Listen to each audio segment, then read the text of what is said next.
ज्यादा से ज्यादा जांच 1 महीना चलेगी, 2 महीना चलेगी, 3 महीना चलेगी। तो बच्चे गलती कर जाएं तो कर जाएं। मेरे बुजुर्गों, हाथ जोड़ करके विनती करता हूं, आप गलती ना करो, आप गलती ना करो। पिछले हिस्से में आपने देखा कि ब्रजभूषण शरण सिंह ने किस तरीके से अपनी बात को रखने की कोशिश की है, अपना पक्ष उन्होंने रखा है। दिल्ली पुलिस उस मामले में जांच कर रही है। जो रेसलर्स के आरोप है उनको लेकर ब्रजभूषण सिंह के खिलाफ में जो जांच चल रही है तथाकथित, उसको लेकर कई तरह के सवाल उठा रहे हैं लोग। रेसलर्स भी सवाल उठा रहे हैं, मीडिया भी सवाल उठा रहा है कि कार्रवाई नहीं कर रही है। लेकिन जो भी मामला है, जिस तरह से ब्रजभूषण शरण सिंह के ऊपर ये भी आरोप लग रहे हैं, भारतीय जनता पार्टी के दिग्गज नेताओं पर आरोप लग रहे हैं कि उनको बचाने की कोशिश की जा रही है, और प्रधानमंत्री को भी कहा जा रहा है कि उन्होंने इस पूरे मामले में चुप्पी साध ली है। लेकिन इस पूरे घटनाक्रम के बीच में ब्रजभूषण सिंह का वीडियो आपने पहला एपिसोड देखा, ये आपके सामने पेश है ब्रजभूषण शरण सिंह का दूसरा हिस्सा, जिसमें आप सुनिए ब्रजभूषण शरण सिंह इस पूरे मामले में और क्या कहना चाहते हैं। चाचा ताऊ, मैंने किसी गरीब लड़की के मजबूरी का फायदा नहीं उठाया है। मैंने गरीब बच्चों की मदद की है। मैंने किसी के साथ अलग से फोटो नहीं खिंचाया है। आपकी माताएं, बहनें, बेटियां, आप पूछो कि कई ऐसे बुजुर्ग महिलाएं जो 90 साल की हैं, जब अपने बच्चियों के साथ जाती थीं, तो मैं उनको, बुजुर्ग माताओं को अपने बगल में बैठाता था और सारे हिंदुस्तान को उदाहरण देता था। देखो, ये बूढ़ी मां आई है, ये अपनी नाती को साथ लेकर के आई है, अपने बेटे को साथ लेकर के आई है। अगर चाहते हो कि देश की कुश्ती आगे बढ़े, देश का खेल आगे बढ़े, तो इस हरियाणा की बूढ़ी मां से आशीर्वाद लेने का काम करो और इसके नक्शे कदम पर चलने का काम करो। ठीक है, आनंद है, गाली दीजिए, लेकिन एक बात हाथ जोड़ करके कहना चाहता हूं, महीना, 2 महीना, 3 महीना, 4 महीना, 5 महीना बाद जब भी जांच पूरी होगी, मैं आपके खाप पंचायत में आऊंगा और आप जूते से मार मार करके, अगर मैं गुनाहगार हूं तो जूते से मार मार करके मेरे जीवन के लीला को समाप्त कर देना। चाचा ताऊ, किसी स्वाभिमानी आदमी के चरित्र को मार दो, वो आदमी स्वयं मर जाएगा। आज यही हो रहा है, जिसके लिए मैंने सब कुछ किया, अपना सब कुछ दांव पर लुटा दिया। चाचा ताऊ, भारत की कुश्ती बढ़ाने के लिए मैंने कम से कम अपने जेब से 25-30 करोड़ रुपया खर्च करने का काम किया है। इन्हीं खिलाड़ियों से पूछो, जब ये जाते थे, विशेष करके कैडेट और जूनियर के खिलाड़ी जब कभी विदेश में जाते थे, तो मैं पहले ही बता देता था, जो गोल्ड मेडल लाएगा उसको $200 दूंगा, जो सिल्वर लाएगा उसको $150 दूंगा, जो ब्राउंज लाएगा उसको $100 दूंगा। नहीं होता था, ये मेरा स्वयं के तरफ से होता था। ये जितने खिलाड़ी आज मेरे ऊपर जो रावण बता रहे हैं, कंस बता रहे हैं, दुराचारी बता रहे हैं, उनसे पूछो इसमें कौन सा बच्चा है जिसने मेरे हाथ से डॉलर न लिया हो।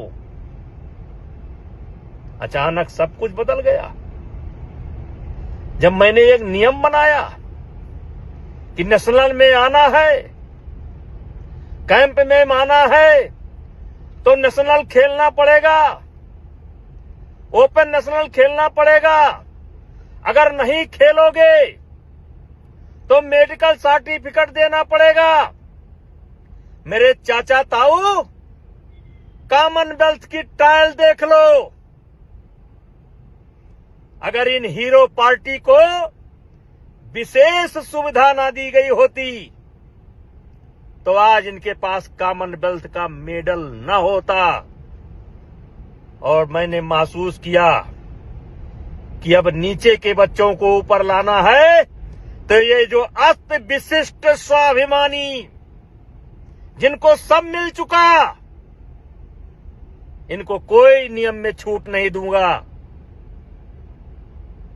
इनको जैसे एक सामान्य बच्चा पहले जिले में लड़ता है, फिर स्टेट में लड़ता है, फिर नेशनल लड़ता है, फिर ट्रायल लड़ता है, वैसे इनको भी अपने डिपार्टमेंट को लड़कर आना होगा, नेशनल लड़कर आना होगा।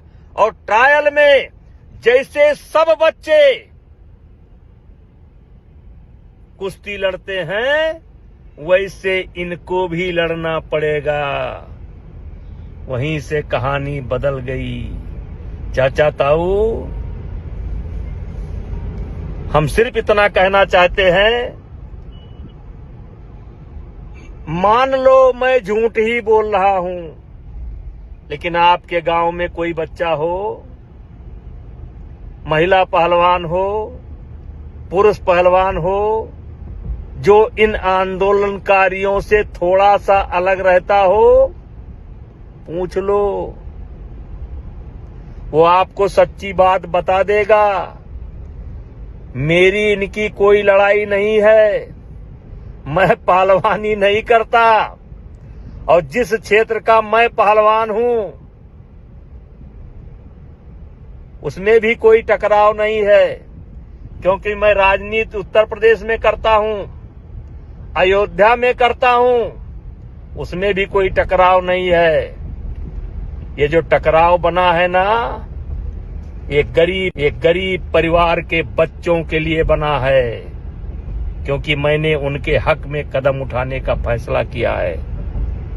चाचा ताऊ, मेरे खाप पंचायत के बुजुर्गों, मैं आपका सम्मान करता हूं। बात तो बहुत कुछ है, लेकिन इतना जरूर कहूंगा, ज्यादा से ज्यादा जांच 1 महीना चलेगी, 2 महीना चलेगी, 3 महीना चलेगी, तो बच्चे गलती कर जाएं तो कर जाएं। मेरे बुजुर्गों, हाथ जोड़ करके विनती करता हूं, आप गलती ना करो, आप गलती ना करो।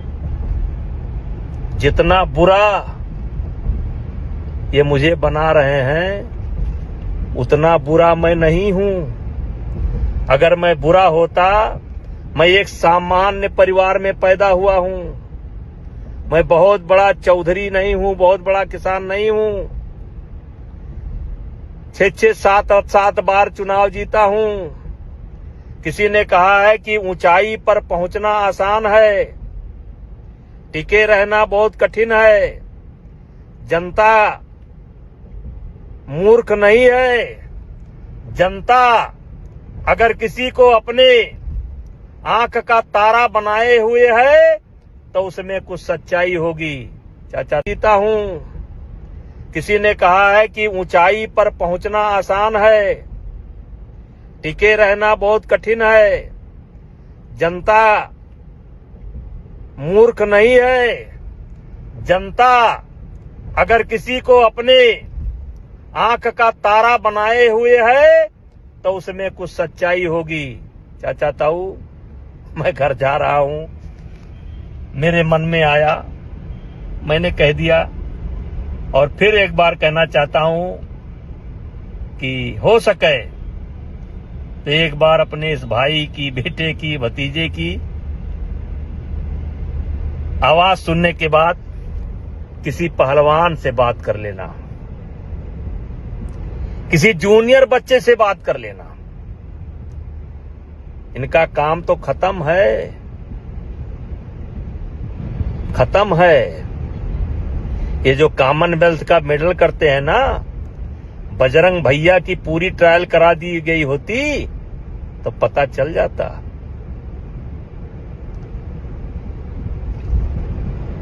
ये विनेश महारानी की पूरी ट्रायल करा दी गई होती, और उठा करके वीडियो देख लो, देख लो। और साक्षी जी आप भूल गई। चाचा ताऊ, मैं घर जा रहा हूं, मेरे मन में आया, मैंने कह दिया। और फिर एक बार कहना चाहता हूं कि हो सके तो एक बार अपने इस भाई की, बेटे की, भतीजे की आवाज सुनने के बाद किसी पहलवान से बात कर लेना, किसी जूनियर बच्चे से बात कर लेना। इनका काम तो खत्म है।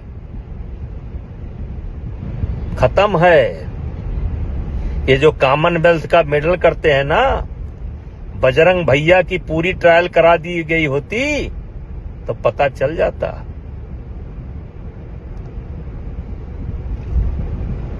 ये दिनेश महारानी की पूरी ट्रायल करा दी गई होती और उठा करके वीडियो देख लो।